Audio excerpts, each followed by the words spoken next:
respectés par cette France. Malheureusement, pour la plupart, ça a été tout simplement la désillusion. Le dernier cas est celui de l'ex-président du Burkina Faso, Blaise Compaoré, qui s'est vu opposer une fin de non-recevoir à sa demande d'obtention d'un visa pour aller se faire soigner en France, précisément. Le successeur de Thomas Sankara est en ce moment hospitalisé au Maroc. Ngoura Abdul Kadir.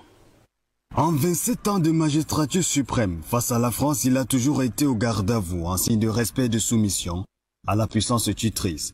Contraint de quitter le pouvoir le 31 octobre 2014, le capitaine président Blaise Compaoré, classé depuis peu, est indésirable par ce qu'il a servi en asservissant la nation burkinabé. Affaibli aujourd'hui, rongé par la maladie, son seul et unique espoir, un visa pour la France en guise d'un retour de l'ascenseur.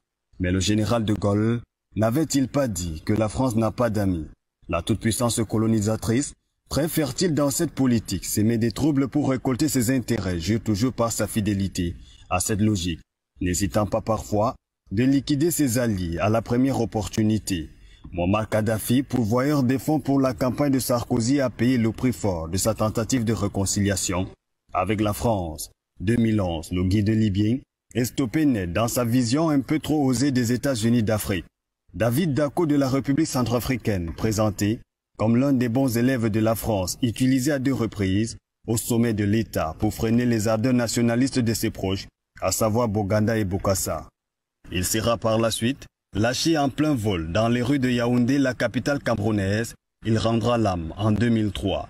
L'on peut continuer à égrener le chapelet des dangereuses prouesses du faiseur de roi sur le continent avec Toumbalba et Hissène Habré du Tchad.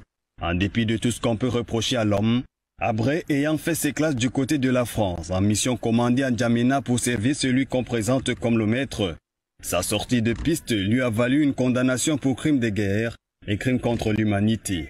Comme un bonus, dictateur va de pair avec son patronyme, une vingtaine de chefs d'État donc, qui ne sont alliés de la France, que par intérêt sont devenus, au cours de l'histoire, à coup sûr, des ennemis et sacrifiés au nom de ce qu'ils ont servi.